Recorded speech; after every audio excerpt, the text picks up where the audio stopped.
He was a Grecian lad, who, coming home with pulpy figs and wine from Sicily, stood at his galley's prow, and let the foam blow through his crisp brown curls unconsciously, and holding wave and wind in boy's despite, peered from his dripping seat across the wet and stormy night.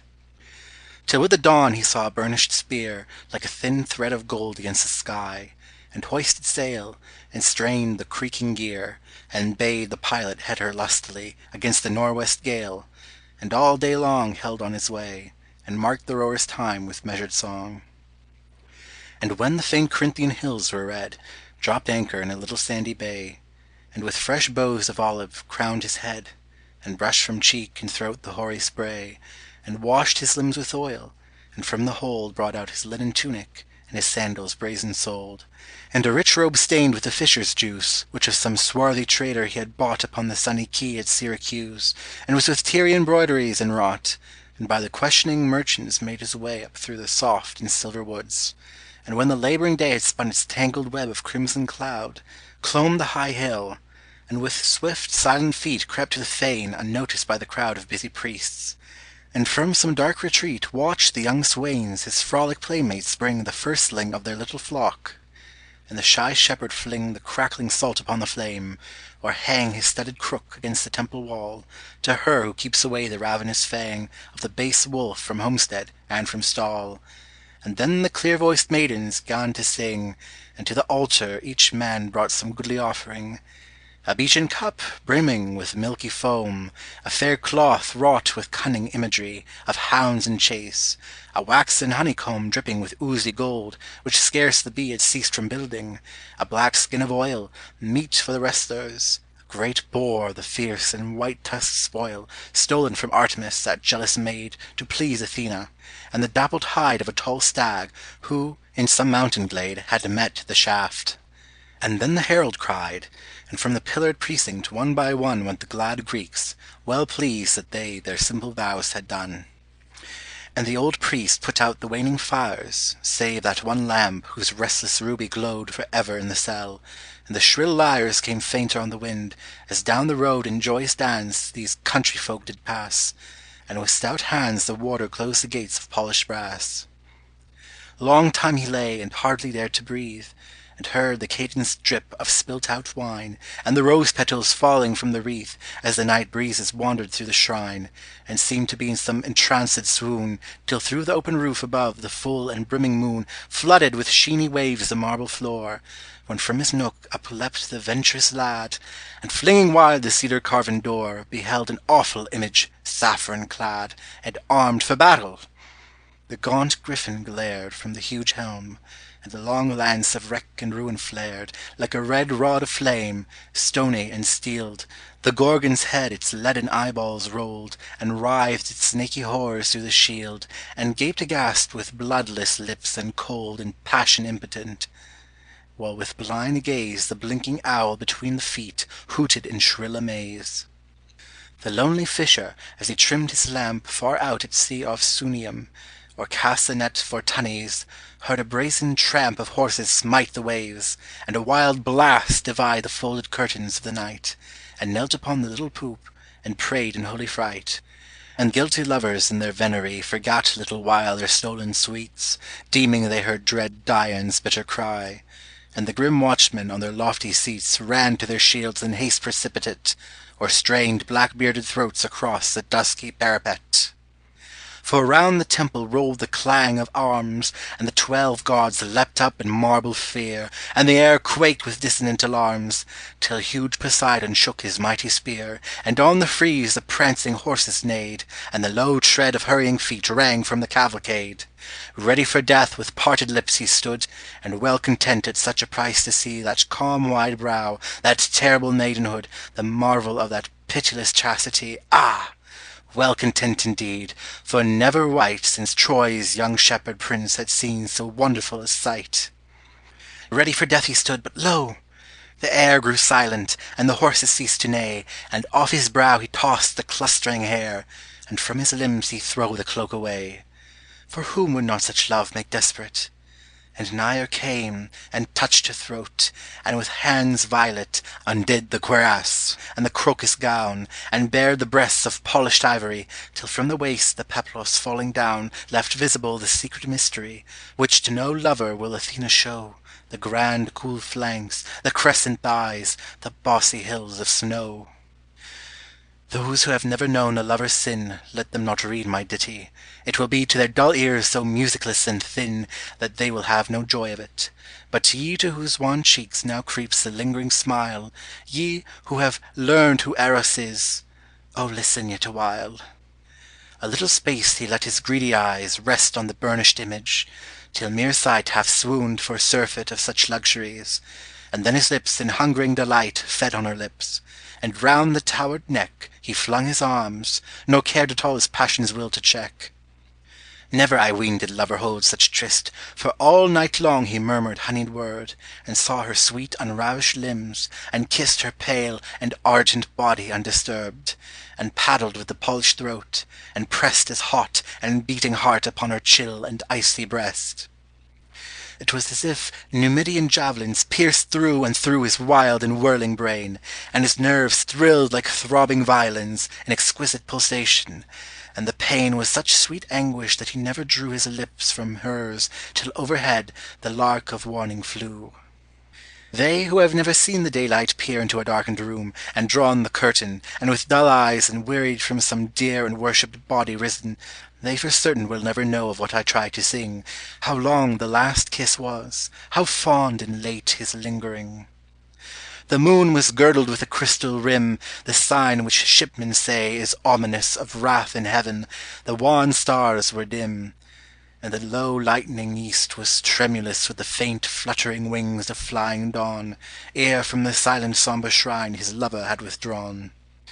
Down the steep rock with hurried feet and fast clomb the brave lad, and reached the cave of Pan, and heard the goat-foot snoring as he passed, and leapt upon a grassy knoll, and ran like a young fawn unto an olive wood, which in a shady valley by the well-built city stood,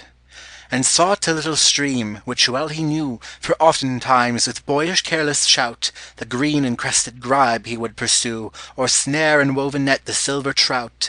and down amid the startled reeds he lay, panting in breathless sweet affright, and waited for the day. On the green bank he lay, and let one hand dip in the cool dark eddies listlessly, and soon the breath of morning came and fanned his hot flushed cheeks, or lifted wantonly the tangled curls from off his forehead, while he on the running water gazed with strange and secret smile. And soon the shepherd in rough woollen cloak with his long crook undid the wattled coats, and from the stack a thin blue wreath of smoke curled through the air across the ripening oats, and on the hill the yellow house-dog bayed, as through the crisp and rustling fern the heavy cattle strayed. And when the light-foot mower went afield across the meadows laced with threaded dew, and the sheep bleated on the misty weald, and from its nest the waking corncrake flew, some woodman saw him lying by the stream, and marvelled much that any lad so beautiful could seem, nor deemed him born of mortals, and one said, "It is young Hylas, that false runaway, who with a naiad now would make his bed forgetting Heracles." But others, "Nay, it is Narcissus, his own paramour, those are the fond and crimson lips no woman can allure." And when they nearer came a third one cried, "It is young Dionysus, who has hid his spear and fawnskin by the river side, weary of hunting with the Bassarid. And wise indeed were we away to fly, they lived not long who on the gods immortal come to spy." So turned they back, and feared to look behind, and told the timid swain how they had seen amid the reeds some woodland god reclined, and no man dared to cross the open green, and on that day no olive tree was slain, nor rushes cut, but all deserted was the fair domain, save when the neat herd's lad, his empty pail well slung upon his back, with leap and bound raced on the other side, and stopped to hail, hoping that he some comrade new had found, and got no answer, and then half afraid passed on his simple way, or down the still and silent glade. A little girl ran laughing from the farm, not thinking of love's secret mysteries, and when she saw the white and gleaming arm and all his manlyhood, with longing eyes whose passion mocked her sweet virginity, watched him a while, and then stole back sadly and wearily. Far off he heard the city's hum and noise, and now and then the shriller laughter where the passionate purity of brown-limbed boys wrestled or raced in the clear, healthful air, and now and then a little tinkling bell as the shorn wether led the sheep down to the mossy well. Through the grey willows danced the fretful gnat, the grasshopper chirped idly from the tree, in sleek and oily coat the water rat, breasting the little ripples manfully, made for the wild duck's nest. From bough to bough hopped the shy finch, and the huge tortoise crept across the slough. On the faint wind floated the silky seeds, as the bright scythe swept through the waving grass. The ouzel-cock splashed circles in the reeds, and flecked with silver whorls the forest glass, which scarce had caught again its imagery, ere from its bed the dusky tench leapt at the dragon-fly. But little care had he for anything, though up and down the beach the squirrel played, and from the copse the linnet 'gan to sing to its brown mate its sweetest serenade. Ah, little care indeed, for he had seen the breasts of Pallas and the naked wonder of the Queen. But when the herdsman called his straggling goats, with whistling pipe across the rocky road, and the shard-beetle with its trumpet notes boomed through the darkening woods, and seemed to bode of coming storm, and the belated crane passed homeward like a shadow, and the dull big drops of rain fell on the pattering fig-leaves, up he rose, and from the gloomy forest went his way past sombre homestead and wet orchard close, and came at last unto a little quay, and called his mates aboard, and took his seat on the high poop, and pushed from land, and loosed the dripping sheet, and steered across the bay, and when 9 suns passed down the long and laddered way of gold, and 9 pale moons had breathed their orisons to the chaste stars their confessors, or told their dearest secret to the downy moth that will not fly at noonday, through the foam and surging froth came a great owl with yellow sulphurous eyes, and lit upon the ship, whose timbers creaked, as though the lading of 3 argosies were in the hold, and flapped its wings and shrieked, and darkness straightway stole across the deep. Sheathed with Orion's sword, dread Mars himself fled down the steep. And the moon hid behind a tawny mask of drifting cloud, and from the ocean's marge rose the red plume, the huge and horned casque, the 7-cubit spear, the brazen targe, and clad in bright and burnished panoply, Athena strode across the stretch of sick and shivering sea. To the dull sailor's sight her loosened look seemed like the jagged storm-rack, and her feet only the spume that floats on hidden rocks, and, marking how the rising waters beat against the rolling ship, the pilot cried to the young helmsman at the stern to luff to windward side. But he, the overbold adulterer, a dear profaner of great mysteries, an ardent, amorous idolater, when he beheld those grand, relentless eyes, laughed loud for joy, and crying out, "I come!" leapt from the lofty poop into the chill and churning foam. Then fell from the high heaven one bright star, one dancer left the circling galaxy, and back to Athens on her clattering car, in all the pride of venged divinity, pale Pallas swept with shrill and steely clank, and a few gurgling bubbles rose where her boy-lover sank. And the mast shuddered as the gaunt owl flew with mocking hoots after the wrathful queen, and the old pilot bade the trembling crew hoist the big sail, and told how he had seen close to the stern a dim and giant form, and like a dipping swallow the stout ship dashed through the storm.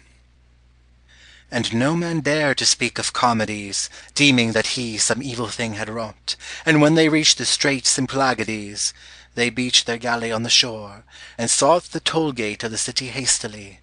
and in the market showed their brown and pictured pottery.